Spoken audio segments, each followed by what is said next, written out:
We have a lustrum this year, the 15-year anniversary, and we thought it might be a good idea to trigger a discussion on how we could go more outwards with all the knowledge that we have. We chose the European timber regulation as our main subject because that's really a hot topic. It's a regulation by the European Union. We also need a copy. A copy of the regulation? Yeah.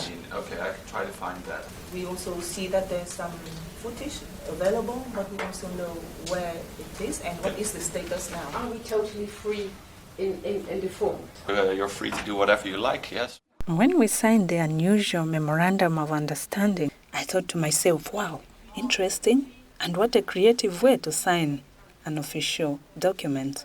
The next day, it dawned on us that we were to participate fully in the process of creating a film fit for the professional world on sustainable timber harvesting in the tropics. Working in a group to conceptualize the film awakened in me a creative side. Then what happens in the future?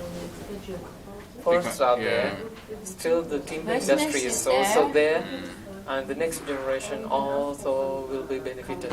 We are not sure, it's complex. We struggled to get ideas that clarified the message, ideas that needed to be applied in a short film. How do they recognize a good timber, good furniture?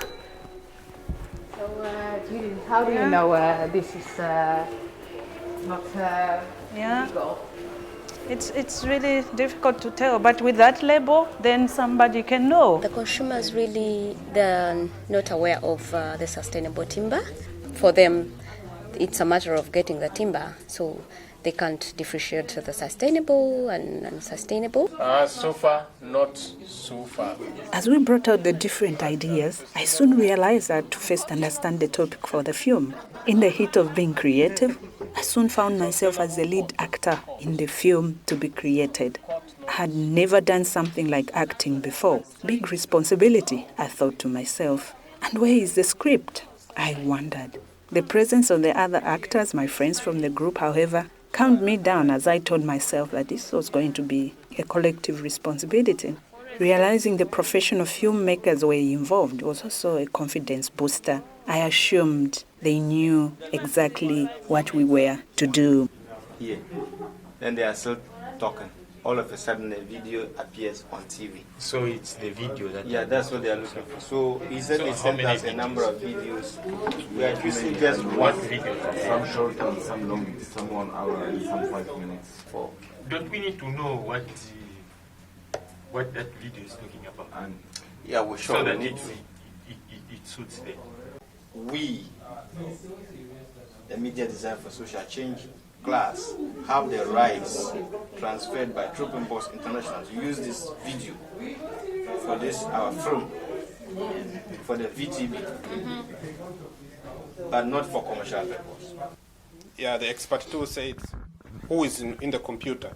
Hey, put also the year's statistical data on the timber harvest in the tropics. We have reached the point whereby the experts are making posters, and we are trying to show how they are creating these posters and what are the ideas, what they are discussing in the office. So we are creating a really office environment here. There's so much text of the people are not going to read it. Let's just give it a thought. I mean, this data explains this table, and when we remove it...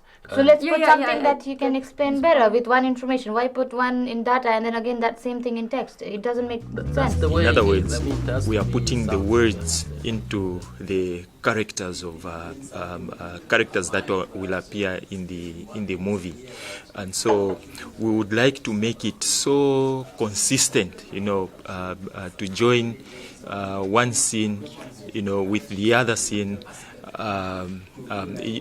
Using consistency in words of the characters. Means it's a Zambian documentary maker who is sharing her perspective.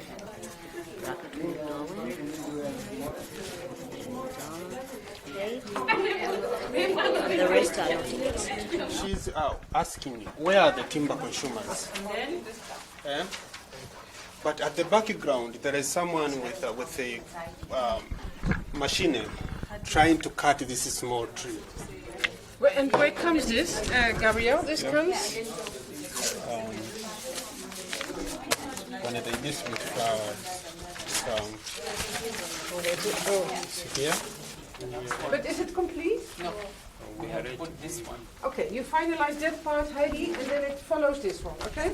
So far, so good. This is now complete. Gabriel? Yeah. Heidi, script bill. Yeah? So in this one, they have to write Her hair, James makeup, earrings.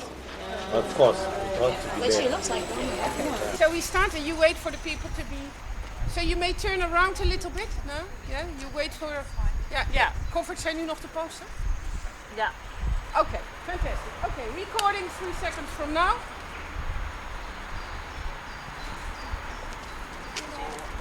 Faster.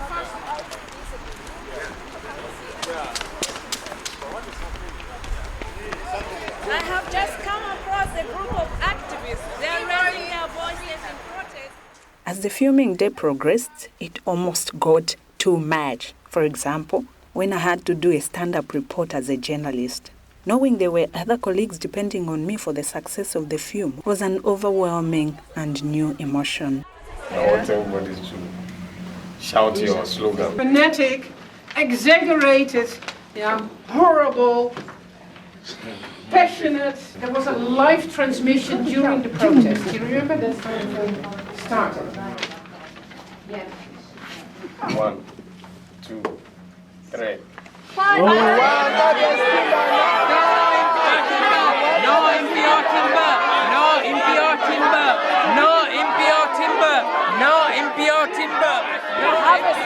Going on in some of our tropical forests of this world.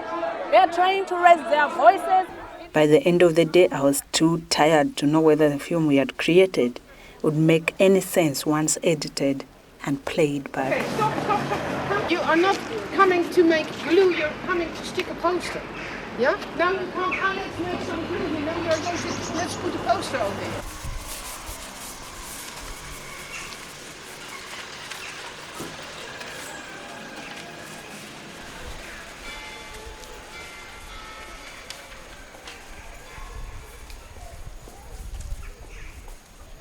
Ja. Ja? Ja. Staat er helemaal op? Ja.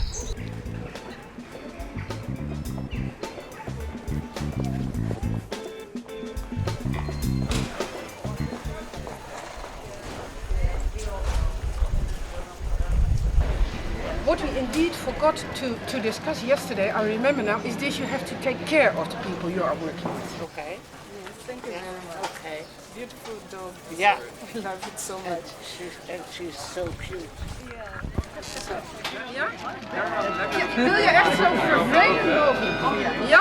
She's going to treat you, she's going to refuse you as bad as possible. Okay? Thanks. Let's go. Nee, laat me nou eens met rust. Ik werd daar al voor die folders aangehouden. Ja, maar ik praat geen Engels. Ja, ik vind het zo vervelend. Ik loop hier rustig op de markt en dan word ik de hele tijd lastig gevallen. Ik heb er geen zin in. Some scenes, like the one of the angry lady, was so improvised. I could not imagine how it would look like, but it made sense in the whole film.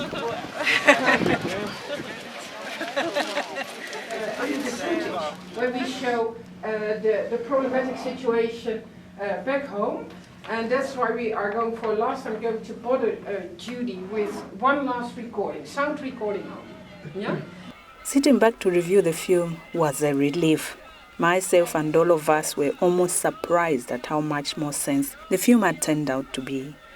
My doubts at my own ability to make a credible contribution to the film turned into belief in myself, my fellow participants, and indeed the professional filmmakers we worked with. And we changed the storyline so many times, so I was wondering how we would capture that, because the ending wasn't final for us, so we were still making the movie on the go. But then after I saw it, I think it's a lot clearer than what I had expected. There are some uncomfortable parts for me. The voiceover wasn't strong enough. I think I was tired. From the beginning, it was not clear. Now, I'm seeing what we are doing. However, it is never easy watching and listening to yourself. I was self-critical and almost making excuses for the parts I did not think I had done to the best of my abilities. Once the first edit of the film was shown to the stakeholders, my pride and confidence in the good work we put in as participants was elevated. Given a chance, I would do it again, if that's what it takes, to make inroads in social change.